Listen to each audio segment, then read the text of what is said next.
Makala ya runinga ya kimataifa ya BBC yalifichua ukweli ambao Tanzania ilikuwa imeficha duniani kuhusu Tundu Lissu.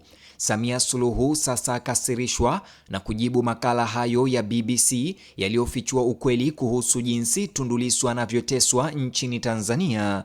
Makala yaliyofichua ukweli mchungu kuhusu haki za binadamu na demokrasia nchini.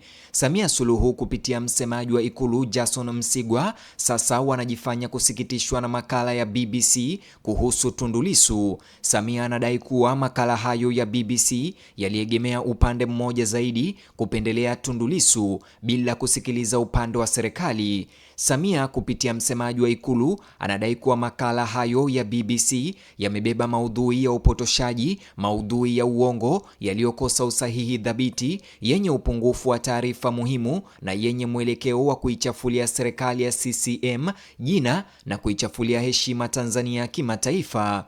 Kando na hilo, sasa Samia Suluhu na serikali yake ametishia kuchukulia kituo hicho na vituo vingine vyote vya kimataifa hatua hii kali. Hili hapa ni gazeti lililochapishwa na serikali ya Samia, na katika aya ya kwanza linasema hivi: serikali imesikitishwa na makala yaliyochapishwa na shirika la utangazaji la Uingereza BBC kupitia kipindi chake cha BBC Africa Eye, ambayo imebeba maudhui ya upande mmoja yaliyokosa ushahidi thabiti, yenye upungufu wa taarifa muhimu na yenye mwelekeo wa kuichafua heshima ya Tanzania kimataifa. Serikali ya Tanzania imetoa tishio dhidi ya BBC, na tishio hilo lina maneno mahususi kiasi kwamba haliwezi kupuuzwa kama hali ya kawaida ya kutoridhika kidiplomasia.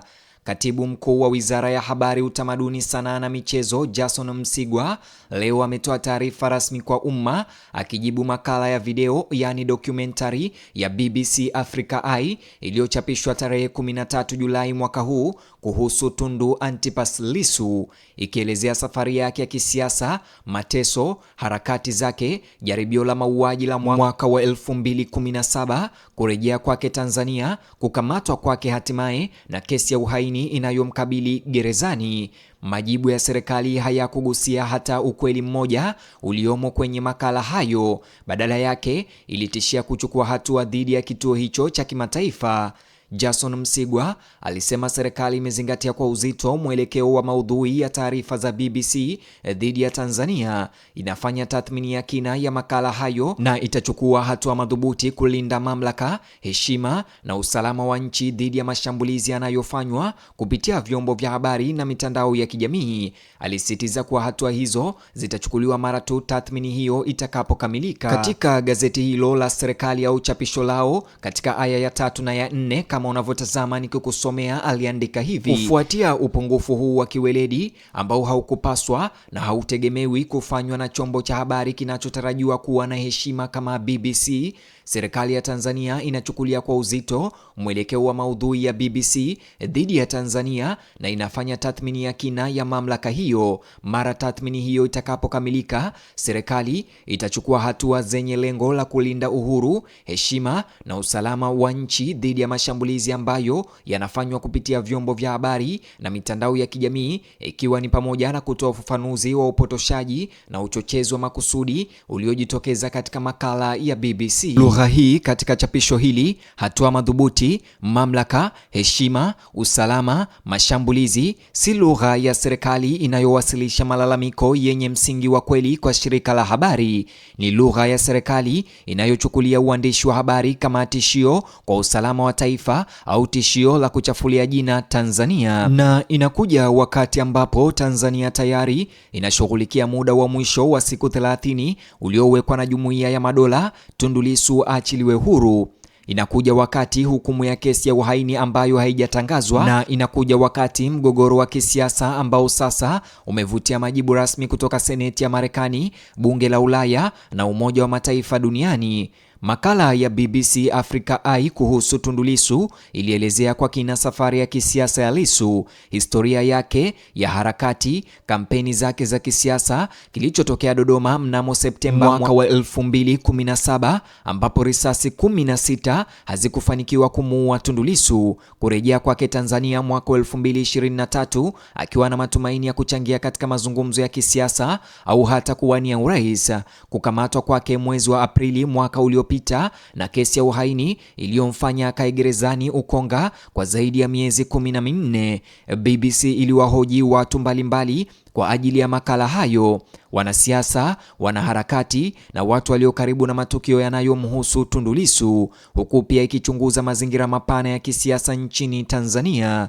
Malalamiko rasmi ya serikali kuhusu makala haya ya Tundu Lissu BBC yanatokana na sababu tatu zilizotajwa. Kwanza, kwamba maudhui hayo yana taarifa potofu na za uongo na hayana ushahidi unaoweza kuthibitishwa. Pili, kwamba inaruka taarifa muhimu na kuegemea upande mmoja. Tatu, kwamba imelenga kuharibu sifa ya kimataifa ya Tanzania na kuichafulia jina serikali. Jason Msigwa aliongeza kuwa BBC ilitoa nafasi finyu kwa upande wa serikali kujibu maswali yaliyokuwa yamewasilishwa na kwamba chombo hicho kina tabia ya kuripoti habari hasi kuhusu Tanzania bila kuipa serikali fursa ya kutosha ya kutoa majibu kwa upande wake. Jason Msigwa alikiri kwamba BBC iliwasilisha maswali kwa serikali, ikimaanisha kuwa BBC ilifuata utaratibu wa kawaida wa uandishi wa habari wa kutafuta majibu rasmi kabla ya kuchapishwa.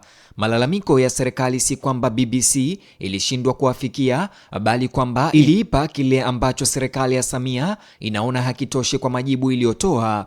Hiyo ni tofauti kubwa. Shirika la habari linaloikaribia serikali kupokea majibu na kisha kuchapisha makala ambayo serikali inaamini msimamo wake haukuwakilishwa kikamilifu limekuwa na tabia tofauti sana na ile iliyochapisha bila mawasiliano yoyote ya serikali. La kwanza ni mzozo kuhusu usawa wa uhariri. La mwisho lingekuwa uvunjaji wa msingi wa viwango vya uandishi wa habari. Serikali ya Tanzania inaelezea hali ya kwanza huku ikitumia lugha inayoashiria la pili. Msigwa alielezea mbinu ya BBC kama isiyostahili njia inayotaka kuheshimiwa, maneno ambayo hufanya kazi zaidi kama shambulio dhidi ya uaminifu wa BBC kuliko jibu la msingi kwa chochote ambacho makala hiyo iliripoti. Kuita uandishi wa habari wa shirika la habari kubwa kuwa haufai bila kutambua makosa maalum ya ukweli huwaambia hadhira machache sana kuhusu uandishi wa habari wenyewe, lakini mengi kuhusu jinsi serikali imeamua kusimamia wakati huu. Tishio la kuchukua hatua kali dhidi ya maudhui ya vyombo vya habari vya kimataifa si jambo jipya katika historia ya hivi karibuni ya serikali ya Tanzania. Ufikiaji wa intaneti ulizuiliwa wakati wa kipindi cha baada ya uchaguzi wa Oktoba mwaka 2025. Hata hivyo, Jamii Forums, jukwaa kuu la majadiliano mtandaoni nchini Tanzania, pia liliwahi kukabiliwa na marufuku. Mazingira ya uandishi wa habari huru ndani ya Tanzania yameorodheshwa na mashirika ya uhuru wa vyombo vya habari kama yanayozidi kuwa magumu. Tishio rasmi la serikali la kuchukua hatua dhidi ya BBC, mojawapo ya mashirika ya habari yanayosambazwa sana na kutambuliwa kimataifa duniani, hupeleka muundo huo katika ngazi tofauti kabisa. BBC si njia ya ndani ambayo inaweza kushinikizwa kimya kimya kupitia mifumo ya leseni. Ni taasisi ya kimataifa ambayo hadhira yake inajumuisha serikali zile zile za kigeni na mashirika ya kimataifa ambayo tayari yanaangalia hali ya kisiasa ya Tanzania kwa karibu. Mtazamaji, maoni yako ni muhimu katika taarifa hizi. Hivyo basi, baada ya kulike na kusubscribe, nijuze mtazamo wako kuhusiana na hili.